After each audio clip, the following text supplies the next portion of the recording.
إن الحمد لله نحمده ونستعينه ونستغفره ونعوذ بالله من شرور أنفسنا ومن سيئات أعمالنا من يهده الله فلا مضل له ومن يضلل فلا هادي له وأشهد أن لا إله إلا الله وحده لا شريك له وأشهد أن محمدًا عبده ورسوله أما بعد فإن خير الحديث كتاب الله وخير الهدي هدي محمد صلى الله عليه وآله وسلم وشر الأمور محدثاتها وكل محدثة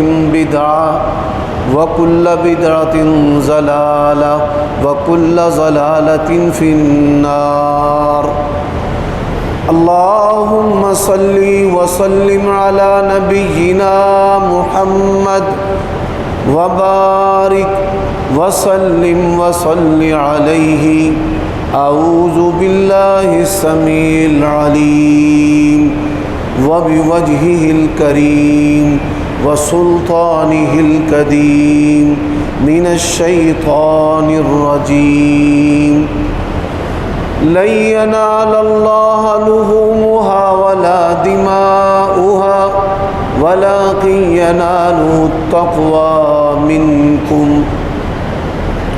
عیوب اور نقائص سے منزہ اور پاکیزہ تمام قسم کی حمد و ثنا اللہ وحدہ لا شریک لہ کے لیے، اور درود و سلام نبیوں کے سردار اللہ تبارک و تعالی کی طرف سے آخری نبی اور رسول صلی اللہ علیہ وآلہ وسلم کی ذات بابرکات پر۔ سامعین محترم، اللہ تبارک و تعالیٰ کا یہ بہت بڑا احسان ہے کہ اللہ تعالیٰ نے ہمیں مسلمان پیدا کیا ہے۔ تمام انبیاء علیہم السلام کا جو دین ہے وہ دین اسلام ہے، اور اللہ تبارک و تعالیٰ کے ہاں اگر کوئی مقبول دین ہے تو ان الدین عند اللہ الاسلام، وہ دین اسلام ہے۔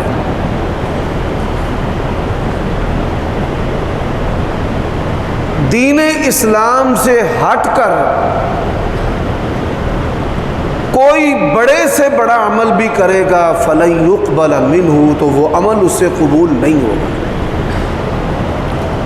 اب دین اسلام کے جو بنیادی ارکان ہیں ان میں سے ایک رکن ہے بیت اللہ کا حج کرنا، اور بیت اللہ کے حج اس کے ساتھ ایک اور بڑا عمل ہے جو پوری دنیا کے مسلمان حضرت ابراہیم علیہ السلام اور نبی علیہ السلام کی سنت کی پیروی میں کرتے ہیں۔ وہ عمل جو ہے وہ قربانی کا عمل ہے۔ اور پھر تیسری جو اہم چیز ہے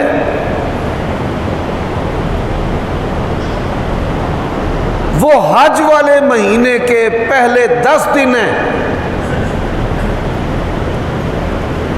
لیکن انتہائی افسوس کی بات یہ ہے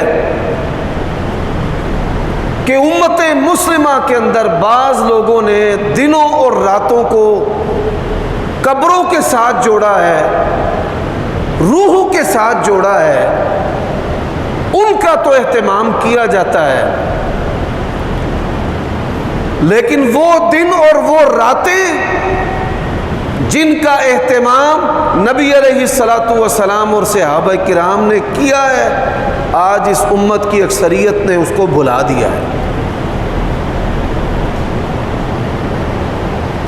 شب برات کا اہتمام کرتے آپ کو نظر آئیں گے، راتوں کو جا کر قبرستانوں کو آباد کریں گے۔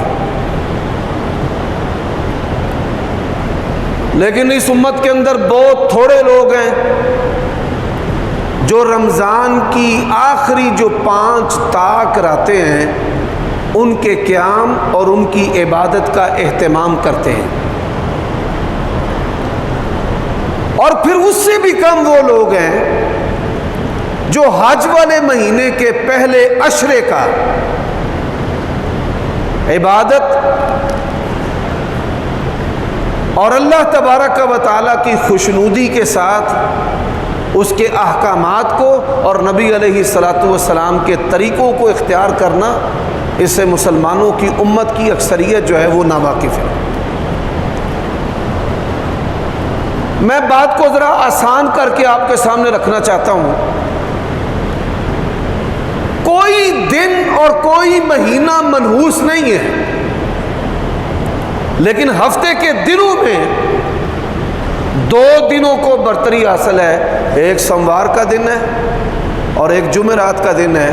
ان 2 دنوں کو برتری اس لیے حاصل ہے کہ نبی علیہ الصلاۃ والسلام نے فرمایا سوموار اور جمعرات کے دن اللہ تبارک و تعالیٰ کی بارگاہ کے اندر اعمال پیش ہوتے ہیں،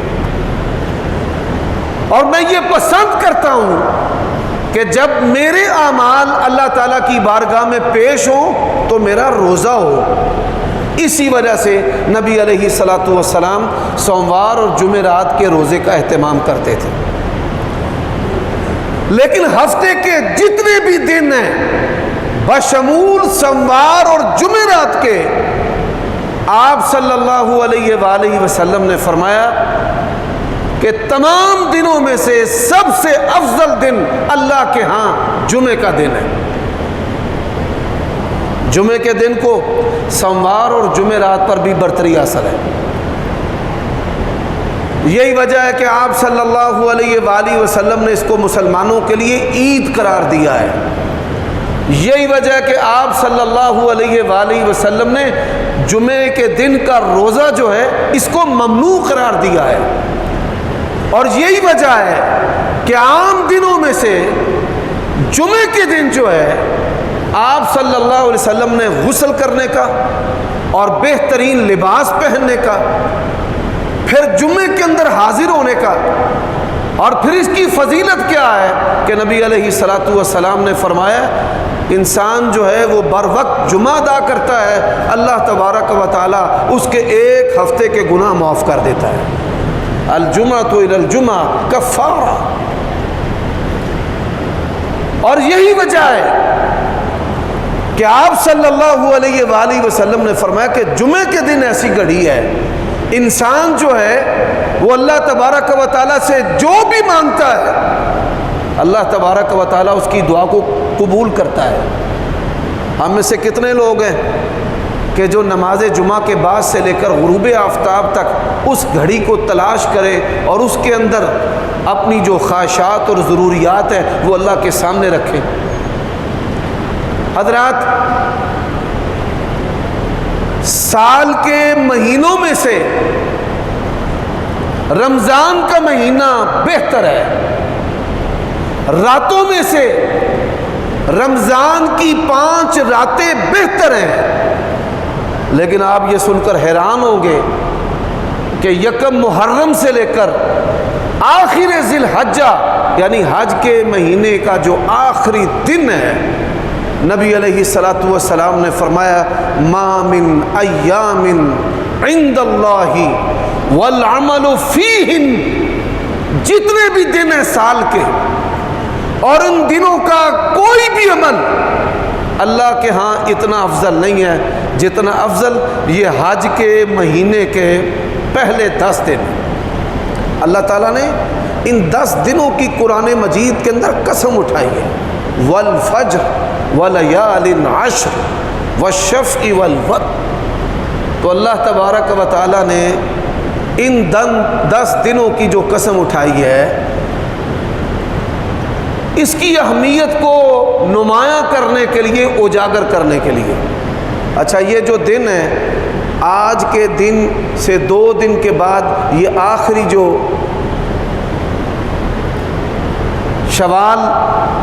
شوال کے بعد ذوالقعدہ کے بعد جو ہے وہ ذوالحجہ ہے. 1 شوال کو چھوٹی عید ہوتی ہے. شوال گزر جاتا ہے، پھر اس کے بعد ذوالقعدہ ہے. ذوالقعدہ جو ہے یہ اسلامی سال کا 11واں مہینہ ہے. اب یہ آخری عشرہ ذوالقعدہ کا ہے. ان مہینوں کو یہ فضیلت بھی حاصل ہے. اللہ تبارک و تعالیٰ نے قرآن مجید میں فرمایا ہے ان عدت الشہور عند اللہ 12 شہرا فی کتاب اللہ یوم خلق السماوات والارض منها 4 حرم. جو لوگ دین کو نہیں مانتے، ملحدین ہیں، اللہ تعالیٰ نے قرآن مجید میں کہا ہے کہ اللہ نے جب سے زمین و آسمان کو بنایا ہے اس نے مہینوں کی گنتی جو ہے وہ 12 مہینے مقرر کی ہے. 12 مہینوں میں سے 4 مہینے حرمت والے ہیں. اب یہ جو حرمت والے مہینے ہیں، ایک مہینہ حج سے پہلا ذوالقعدہ کا مہینہ ہے، ایک مہینہ حج والا ہے، ایک مہینہ حج کے بعد ہے. پے در پے 3 مہینے جو ہیں وہ حرمت والے ہیں. زمانہ جاہلیت کے اندر جب نبی علیہ الصلوۃ والسلام اس دنیا کے اندر مبعوث ہوئے تو عرب کے اندر یہ دستور تھا کہ جب حرمت والے مہینے آ جاتے، لڑائی جھگڑا مار کٹائی گناہ بند. اگر ان کے سامنے ان کے باپ کا قاتل بھی آ جاتا تو حرمت والے مہینوں کے اندر اس کو بھی کچھ نہ کہتے. ہماری اکثریت اس بات سے بھی غافل ہے کہ ان کو پتہ نہیں ہے کہ بھائی حرمت والے مہینے شروع ہو چکے ہیں، میں نے کسی سے لڑنا نہیں ہے. ناراضگی ہے تو میں نے ناراضگی بھی ختم کر دینی. تو یہ 2 دن کے بعد جو ہے ذوالحجہ کا پہلا جو عشرہ ہے وہ اللہ تبارک و تعالیٰ کی توفیق سے شروع ہونے والا ہے. میری آپ کو یہ نصیحت ہے، اگر آپ کی اپنے بہن بھائیوں کے ساتھ ناراضگیاں ہیں تو اللہ تبارک و تعالیٰ کی رضا کے لیے اس کو ختم کر دیں اور سلام لینے میں پہل کریں. سلام لینے میں، بات چیت کرنے میں جو پہل کرنے والا ہے، نبی علیہ الصلوۃ والسلام نے فرمایا اللہ تعالیٰ اس سے راضی ہوتا ہے. تو پہلی تو یہ نصیحت ہے. دوسری یہ نصیحت ہے کہ وہ افراد اور وہ معاشرہ جو بڑی دلیری کے ساتھ گناہ کرتے تھے اور گناہوں پر فخر کرتے تھے اور معمولی باتوں پر کئی عشروں تک لڑتے رہتے تھے، جنگل کے جانوروں سے بھی بری ان کی زندگی تھی، وہ لوگ جو ہیں ان مہینوں کا حیا کرتے تھے. تو ہم تو مسلمان ہیں، نبی علیہ الصلوۃ والسلام کو ماننے والے ہیں، آپ کے امتی ہیں، آپ کے پیروکار ہیں. ہمیں بھی چاہیے کہ ہم ان مہینوں کے احترام میں گناہ سے بھی رک جائیں اور جو ناراضگیاں ہیں ان کو بھی ختم کر دیں. حضرات، یہ جو عشرہ ہے صحابہ کرام رضوان اللہ علیہ مجمعین سال کے دیگر ایام سے بڑھ کر ان دنوں کے اندر ذکر و اذکار، تلاوت، نفلی جو روزے ہیں ان کا اہتمام کیا کرتے تھے. تو آپ کو بھی چاہیے کہ آپ کثرت کے ساتھ اللہ تعالیٰ کا ذکر کریں. آپ روزانہ کم از کم 3 سپاروں کی تلاوت کریں. اگر آپ اللہ تبارک و تعالیٰ سے دوستی کرنا چاہتے ہیں، آپ چاہتے ہیں کہ آپ کا ایمان بھی مضبوط ہو، آپ کی دنیا بھی بہتر ہو، آپ کی آخرت بھی بہتر ہو، تو اللہ تعالیٰ سے دوستی کرنے کے لیے یہ جو ایام ہیں یہ غنیمت ہیں. آپ اللہ تبارک و تعالیٰ کی طرف دوستی کے لیے اپنے قدم کو بڑھائیں. حضرات، یہ جو ایام ہیں یہ اللہ تبارک و تعالیٰ کے ہاں افضل کیوں ہیں؟ وہ میں نے آپ کو بتایا کہ ایک تو یہ حرمت والا مہینہ ہے، حج والا مہینہ ہے، یہ ایسے 10 دن ہیں کہ اتنی عبادات ان 10 دنوں کے اندر جمع ہو جاتی ہیں، یہ عبادات جو ہیں وہ سال کے کسی اور مہینے میں جمع نہیں ہوتی۔ حج آ جاتا ہے، اس میں نفلی روزے بھی آ جاتے ہیں، اس میں قربانی کا عمل بھی آ جاتا ہے، اس میں اللہ تبارک و تعالیٰ کے ذکر کا عمل بھی آ جاتا ہے، اس میں صدقہ و خیرات جو ہے اس کا عمل بھی آ جاتا ہے کہ انسان جو ہے وہ قربانی کرتا ہے اور قربانی کا گوشت جو ہے وہ تقسیم کرتا پھرتا ہے فقراء اور مساکین کے اندر۔ اور پھر اس عشرے کے اندر اللہ تبارک و تعالی معاشی طور پر بھی مسلمانوں اور انسانوں کی تجارت جو ہے، ان کی روزی روٹی، ان کے بینک بیلنس، ان کے پیسوں کا، ان کے بزنس اور کاروبار کا بھی فائدہ کر دیتا ہے۔ اور میں یہاں پر ایک اور بات بھی کرنا چاہتا ہوں، یہ جو قربانی کا عمل ہے، قربانی کا عمل جو ہے یہ بنیادی طور پر انسان کی تربیت کا عمل ہے۔ آپ دیکھیے مسلمان جب سے دنیا میں آئے ہیں، نبی علیہ الصلاۃ والسلام اللہ کے آخری نبی اور رسول ہیں، اور جن ہستیوں نے آپ کو قبول کیا اس دور سے لے کر آج کے دن تک اسلام کے نام پر اس امت کو کاٹا جا رہا ہے۔ اسلام کے نام پر یہ امت شہادتیں پیش کر رہی ہے، اسلام کے نام پر ہمارے ملکوں پر کفار جو ہیں وہ معاشی استحصال مسلط کرتے ہیں، کبھی مصر پر، کبھی لیبیا پر، کبھی سعودیہ پر، کبھی عرب ممالک پر، کبھی پاکستان پر۔ ہمارا جو ہے وہ گھیرا اس لیے تنگ کیا جاتا ہے کہ تاکہ ہم مسلمانوں کو بدحال کر دیں۔ اور اس کے پیچھے سبب کیا ہے؟ نوجوان جو میرے بیٹے ہیں، بھائی ہیں، اور میں اپنی بیٹیوں کو آج کے خطبہ جمعہ کے ذریعہ یہ نصیحت کرنا چاہتا ہوں۔ اللہ تبارک و تعالیٰ نے کہا ہے وَلَن تَرْضَىٰ عَنْكَ الْيَهُودُ وَلَا النَّصَارَىٰ حَتَّىٰ تَتَّبِعَ مِلَّتَهُمْ۔ آپ کافروں کے کھانوں کو پسند کرتے ہیں، آپ کافروں کے فیشن کو اختیار کرتے ہیں، آپ کافروں کے ڈیزائن اختیار کرتے ہیں، آپ کافروں کی ڈگریاں حاصل کرتے ہیں، آپ کافروں کے ملکوں میں جانے کے شوقین ہیں، آپ کافروں کی کرنسی اس پر کمائی کرنا چاہتے ہیں، آپ چاہتے ہیں کہ میرا بچہ جو ہے وہ یورپ میں چلا جائے اور برطانیہ میں چلا جائے۔ آپ دیکھیے کہ دنیا کے اندر ایسے بھی مسلمان ہیں کہ جو صرف نام کے مسلمان ہیں، آپ سے غیرت چھین لیں پھر بھی راضی نہیں ہوں گے، آپ کا مال چھین لیں پھر بھی راضی نہیں ہوتے۔ یہ کوسوو اور بوسنیا کے اندر مسلمان صرف نام کے تھے، لیکن آپ دیکھیں کہ نام کے مسلمانوں سے بھی راضی نہیں ہوئے اور ان پر اتنا ظلم و ستم کیا کہ کئی ہزار افراد کی اجتماعی جو قبریں ہیں وہ دنیا کے اندر برآمد ہو رہی ہیں۔ اور ان کا جرم کیا تھا؟ وَمَا نَقَمُوا مِنْهُمْ إِلَّا أَن يُؤْمِنُوا بِاللَّهِ الْعَزِيزِ الْحَمِيدِ۔ ان کا جرم تھا کہ وہ مسلمان تھے۔ تو کفار جو ہیں، کئی لوگ ہیں جو امریکہ کو، یورپ کو، دنیا کی قوتوں کو راضی کرنا چاہتے ہیں، وہ ان کا نظام لے کر آتے ہیں، وہ پھر بھی راضی نہیں ہوتے، وہ ہم پر ٹیکس لگاتے ہیں، وہ پھر بھی راضی نہیں ہوتے، وہاں سے حرام کے کھانے آتے ہیں، پھر بھی راضی نہیں ہوتے، مسلمان شرابیں پیتے ہیں پھر بھی راضی نہیں ہوتے، زنا انہوں نے عام کر دیا ہے۔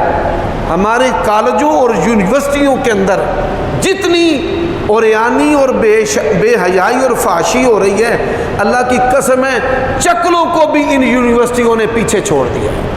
چکلوں کو بھی، جو جسم فروش عورتیں ہیں ان کے دھندے کو بھی ہمارے کالجوں اور یونیورسٹیوں نے پیچھے چھوڑ دیا ہے۔ تو میں آپ کو یہ نصیحت کرنا چاہتا ہوں کہ کبھی بھی نبی علیہ الصلوۃ والسلام کی سنت پر آپ کو احساس کمتری نہیں ہونی چاہیے۔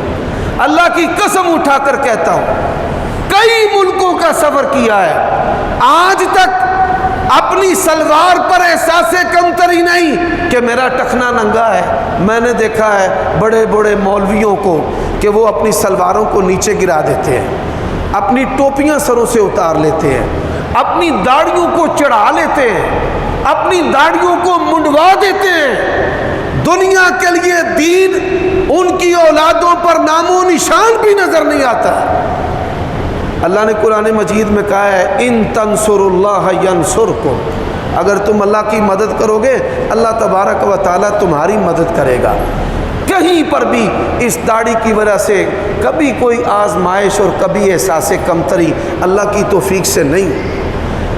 تو اس گئے گزرے دور میں بھی یہ جو گیٹ اپ ہے اس پر ہمیں فخر ہونا چاہیے کہ یہ ہمارے نبی علیہ الصلوۃ والسلام کی سنت ہے، احساس کمتری نہیں۔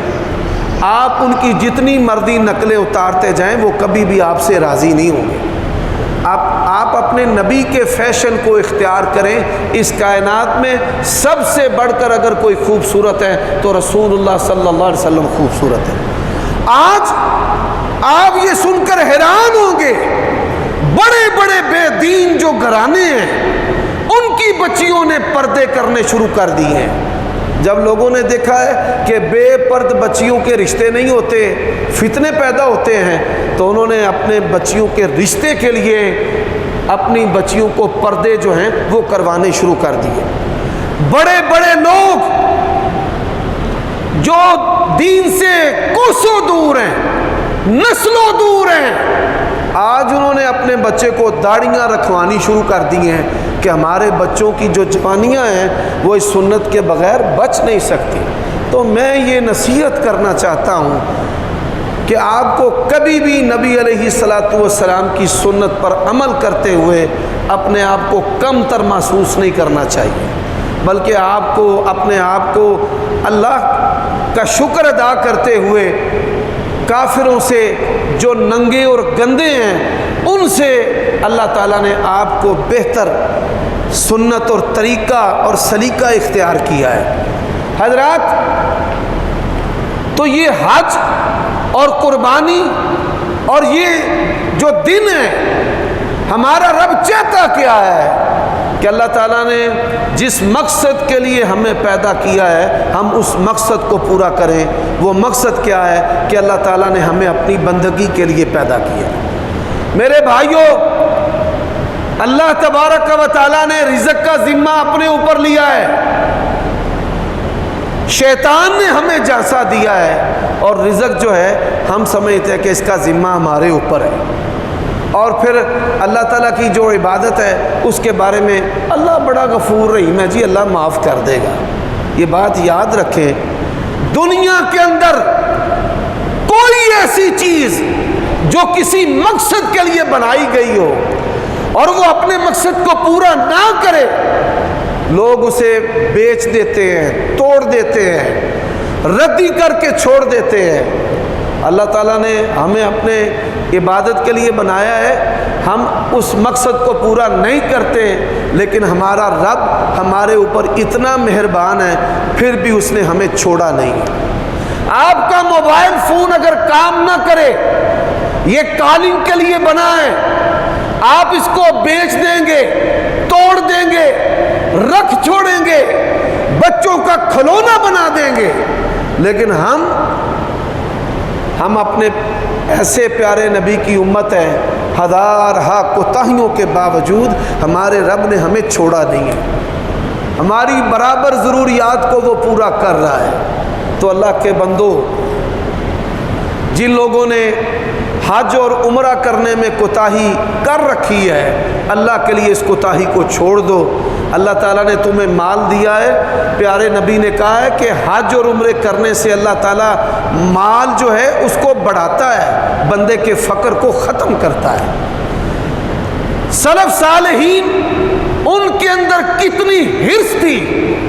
ایک بہت بڑے امام اور محدث ہیں، 50 انہوں نے حج کیے، 50 حج کیے، 50 حج کیے، اور جب وہ حج کرتے تو اللہ تعالیٰ سے کہتے اللہم لا تجل آخر عہدک الیہ، یا اللہ یہ میرا چکر آخری چکر نہیں ہونا چاہیے۔ اللہ تبارک و تعالیٰ ان کو ہر سال توفیق دیتا۔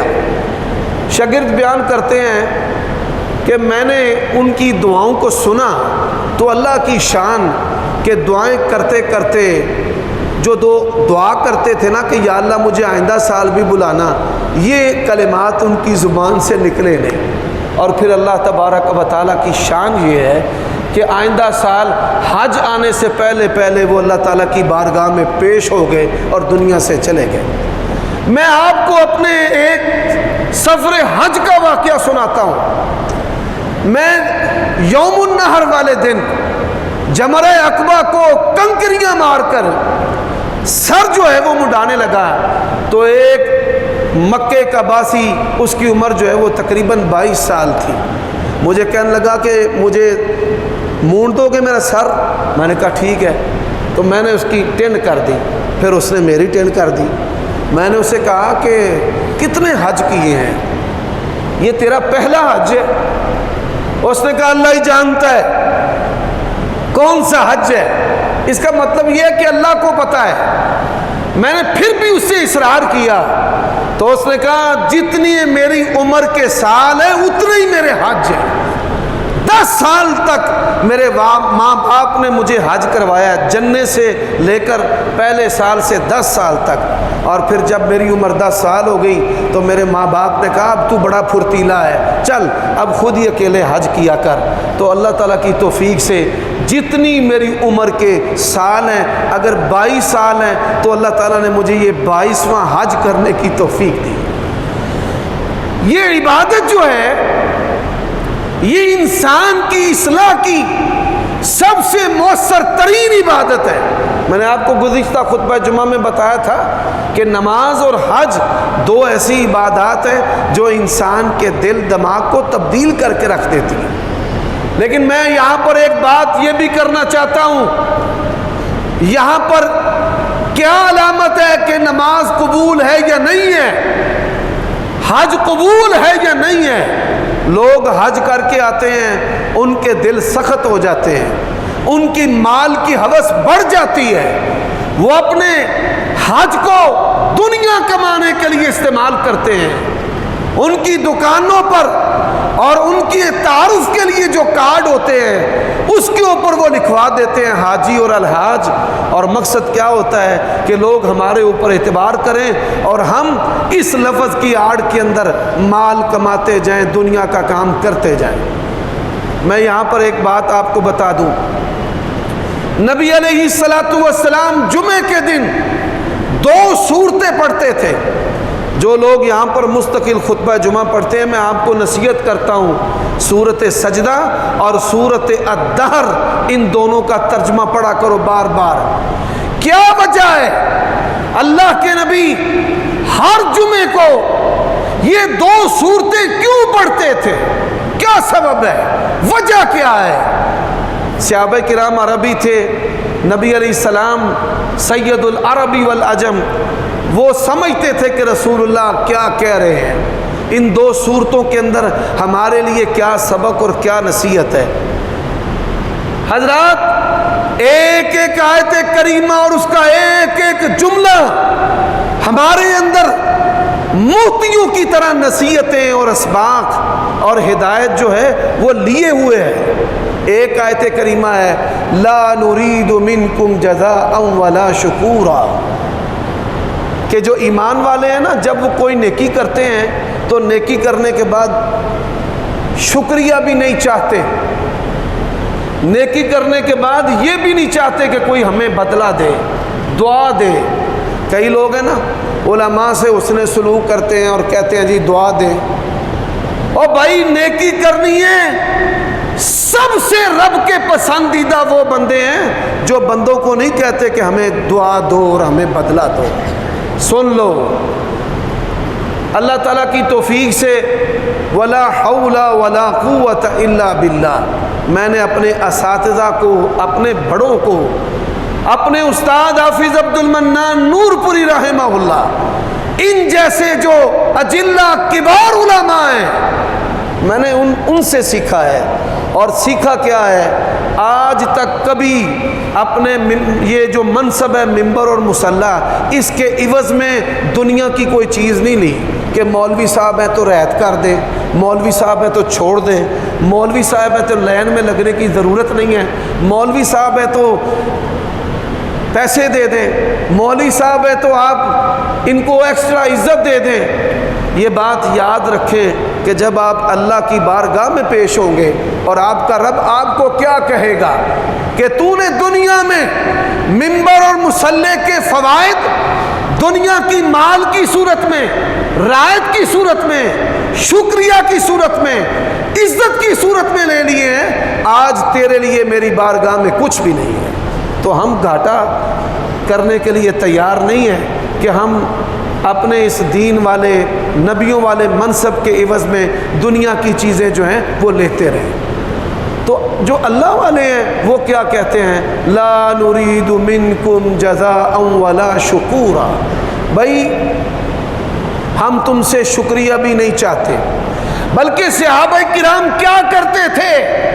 یہاں الٹی گنگا بہتی ہے۔ میں جب سیلاب کی خدمت کرنے کے لیے گیا نا، تو ہم ایک جماعت کی صورت میں تھے، تو ہم ان کی خدمت کرتے، تو ساتھی جو مقامی تھے وہ ہمیں کہنے لگے کہ آپ تو لوگوں سے دعا بھی طلب نہیں کرتے، کوئی شکریہ نہیں چاہتے، کوئی ناز نخرہ نہیں ہے۔ تو میں نے کہا کہ ہم اس نیکی کا بدلہ دنیا میں نہیں لینا چاہتے اور بندوں سے بھی نہیں لینا چاہتے۔ لا نرید منکم جزاء ولا شکورا، جو اللہ کے بندے ہیں وہ نیکی کر کر دنیا میں شکریہ اور بدلہ نہیں چاہتے۔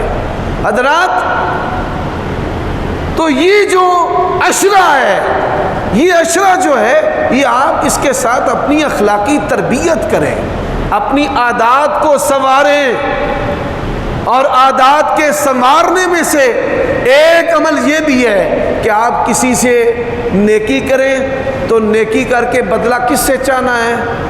اللہ سے چاہنا ہے۔ لوگ کیا کرتے ہیں؟ لوگ تانے دیتے ہیں، اور ساڑیاں زکاتاں تے پلن آلے ہو، سانو ہی سدھے ہو گئے۔ نیکی کریں، جس سے نیکی کریں دور ہو جائیں، اور جس سے نیکی کریں کبھی بھی اس سے بدلہ نہ چاہیں، بلکہ بدلہ کس سے چاہنا ہے؟ اللہ تعالیٰ سے چاہنا ہے۔ حضرات، اب یہاں میں کچھ باتیں قربانی جو ہے اس کے بارے میں کرنا چاہتا ہوں، قربانی کے مسائل کے بارے میں، کیونکہ لوگ جو ہیں وہ جانور خرید رہے ہیں اور خریدنا چاہ رہے ہیں۔ قربانی کے جو مسائل ہیں بنیادی میں یہاں پر بیان کرنا چاہتا ہوں۔ سب سے پہلی چیز ہے کہ قربانی اس کے لیے انسان کا عقیدہ ٹھیک ہونا چاہیے۔ اگر کفر اور شرک اس کے عقیدے کے اندر پایا جاتا ہے تو اس کی قربانی کا کوئی فائدہ نہیں۔ میں یہاں آپ کو ایک نصیحت کرنا چاہتا ہوں۔ مسلمانوں میں کچھ لوگ ہیں جو قبروں پر جاتے ہیں، قبروں کے نام پر جانوروں کو چھوڑتے ہیں، قبروں کے نام پر قربانیاں کرتے ہیں۔ یہ داتا صاحب کے نام کی قربانی ہے۔ ہم آپ کا تعلق مسجد کے ساتھ جوڑتے ہیں، مسجد کے ساتھ۔ یہاں میں آپ کو ایک بات بتاتا ہوں اسلام کی سچائی کی۔ آج بھی اس گئے گزرے دور میں اسلام کی مکمل ہدایت بغیر قیمت کے، بغیر فیس کے مل رہی ہے۔ کیوں مل رہی ہے؟ یہ اسلام کی سچائی کی دلیل ہے کہ آج کے اس گئے گزرے دور میں بھی اسلام کی ہدایت بغیر قیمت کے مل رہی ہے، تاکہ قیامت والے دن غریب اللہ سے یہ نہ کہہ سکے، معاشرے کا کوئی طبقہ رب سے یہ نہ کہہ سکے کہ اے اللہ، اے پروردگار، ہمارے پاس پیسے نہیں تھے اس لیے ہم اسلام کی ہدایت سے دور رہ گئے۔ اور جن کو اللہ نے عزتیں دی ہیں، مال دیا ہے، منصب دیا ہے، اسلام کی سچائی کا دوسرا پہلو ہے، دنیا میں بڑے سے بڑا جو عزت والا ہے اس کے اندر بھی یہ احساس کمتری ہے کہ جو مسجد کا امام ہے نا وہ مجھ سے بہتر ہے۔ وقت کے بادشاہ بھی امام کعبہ کو اپنے آپ سے بہتر اور افضل سمجھتے ہیں۔ کیوں سمجھتے ہیں کہ وہ رسول اللہ صلی اللہ علیہ وسلم کے منبر پر کھڑے ہونے والا ہے؟ آپ میں کوئی سٹی ہاؤسنگ میں رہنے والا ہے، کوئی وابڈا ٹاؤن میں رہنے والا ہے، کوئی کروڑوں پتی ہے یا اربوں پتی ہے، ان کے سینوں کے اندر یہ چیز مچلتی ہے کہ میرا بچہ جو ہے وہ بھی حافظ ہونا چاہیے، میرا بچہ بھی ہے دیندار ہونا چاہیے، اس کو بھی قرآنی جو دعائیں آنی چاہیے۔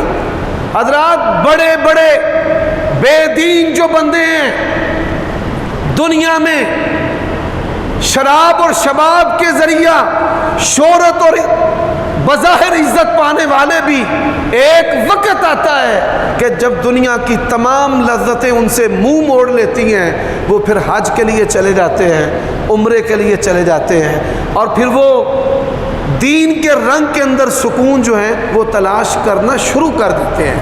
اللہ تعالیٰ نے غریب سے غریب کے لیے بھی اس ہدایت کو فری رکھا ہے، اور امیر سے امیر کے لیے بھی اس ہدایت کے اندر عزت رکھی ہے۔ میرے بھائیوں دوستو، مال چوری کا ہو، سود کا ہو، مال اگر پاک نہیں ہے، حلال نہیں ہے، تو قربانی کا فائدہ نہیں ہے۔ ماں باپ ناراض ہیں، ماں باپ کی ضرورتیں پوری نہیں ہوتی، قربانی کا فائدہ نہیں ہے، رشتے توڑے ہوئے ہیں۔ یہ چار بنیادی باتیں ذہن میں رکھ لو۔ عقیدہ تو عید والا ہونا چاہیے، مال حلال ہونا چاہیے، ماں باپ کا بادب ہونا چاہیے، بہن بھائیوں کے ساتھ صلہ رحمی، یہ قربانی کا جو عمل ہے یہ صلہ رحمی ہمیں سکھاتا ہے، اور قربانی کا عمل ماں باپ کا ادب بھی سکھاتا ہے۔ آپ یہ سن کر حیران ہوں گے، اسلام کے اندر سبحان اللہ نے کس طرح ماں باپ کو عزت دی ہے۔ اگر اولاد میں سے کوئی بد نصیب بدبخت اپنے باپ کو قتل کر دے، اس کی دو سزائیں ہیں، کہ اسے قتل کے بدلے میں قتل کر دیا جائے، اور جو باپ کا مال ہے اس میں وہ وارث نہیں بن سکتا۔ قاتل جو ہے وہ اپنے مقتول باپ کے مال میں کبھی بھی وارث نہیں ہو سکتا۔ لیکن آپ یہ سن کر حیران ہوں گے کہ اگر باپ اس کے ہاتھ سے اس کا بیٹا قتل ہو جاتا ہے، کوئی باپ جو ہے وہ غصے میں بچے کو مارتا ہے، مر جاتا ہے، یا دفاع کرتے ہوئے یا اس پر حملہ آور ہوتا ہے، تو اولاد میں سے اگر کوئی بیٹا بیٹی باپ کے ہاتھوں قتل ہو جائے تو اسلام کہتا ہے کہ اس کے بدلے میں باپ کو قتل نہیں کیا جائے، اس کا حق ہی اتنا ہے، غلطی اپنی جگہ پر ہے، اللہ خود پوچھ لے گا کہ یہ تو نے گناہ کیوں کیا ہے، لیکن دنیا کے اندر باپ کو بیٹے کے بدلے میں قصاصاً جو ہے وہ قتل نہیں کیا جائے گا، یہ دنیا کا قانون ہے، یہ اسلام کا دستور ہے۔ حضرات، یہ قربانی کا جو عمل ہے، آج انگریز میڈیا کے ذریعے اور سلیبس کے ذریعہ ہماری اولادوں کو بدتمیز بنا رہے۔ یہ ماں باپ کے ساتھ بڑھ کرنے والے سن لیں، نبی علیہ السلام نے فرمایا اللہ تعالیٰ کی رضا ماں باپ کی رضا کے اندر ہے، اور اللہ تعالیٰ کی جو ناراضگی ہے وہ ماں باپ کی ناراضگی کے اندر ہے۔ تو قربانی کا عمل جو ہے وہ ہمیں یہ بھی سکھاتا ہے کہ آپ صلہ رحمی بھی کریں اور آپ ماں باپ کا ادب بھی کریں۔ صرف زبان کے چسکے نہیں ہیں، یہ ایک تعلیم ہے، یہ ایک تربیت ہے، یہ ایک فکر ہے، یہ ایک اصلاح ہے، یہ عبادت ہے، یہ اللہ کا قرب ہے۔ یہ اپنے فرعون کو ذبح کرنا ہے، جانور کو ذبح نہیں، اپنے نفس پر چھری چلانی ہے۔ اور سب سے مشکل جو جہاد کی قسم ہے، سب سے مشکل جہاد کی قسم وہ کون سی ہے؟ یہ بندوق اٹھا کر بندے مارنا۔ شاید کوئی غیر فوجی، کوئی جاہل بھی ایسا کام کر سکتا ہو، دہشت گردی ایسے ہو جاتی ہے، لیکن سب سے جو مشکل کام ہے وہ کیا ہے؟ اللہ کے نبی نے فرمایا اپنے نفس کو کچل کر اسے اللہ تعالیٰ کا مطیع اور فرما بردار بنانا جو ہے، یہ سب سے افضل جہاد ہے، بہتر جہاد ہے۔ من جاہد نفسہ فی طاعت اللہ۔ اب میرے بھائیوں، ہر جانور کی قربانی نہیں ہے، اونٹ مذکر ہو اور مؤنث ہو، حاملہ جانور کی قربانی نہ کرے، اور اپنے بچوں کو جو دودھ پلانے والا جانور ہے اس کی بھی قربانی نہ کرے۔ اونٹ اور اونٹنی، گائے مذکر اور مؤنث، نبی علیہ السلام نے اپنی بیویوں کی طرف سے گائے ذبح کی ہے، ازواج مطہرات کی طرف سے۔ اونٹ کے اندر 10 حصے دار شریک ہو سکتے ہیں، اور گائے کے اندر 7 حصے دار جو ہیں وہ شریک ہو سکتے ہیں۔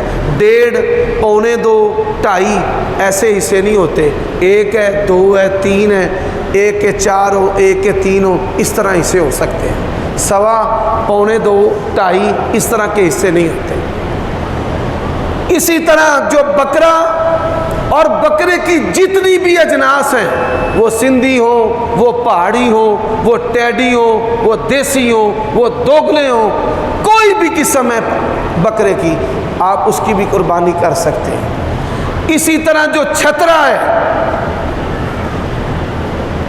اب احادیث کے اندر یہاں پر آخری جو میں مسئلہ کرنا چاہتا ہوں، باقی باتیں انشاءاللہ اگلے خطبہ جمعہ میں ہوگی۔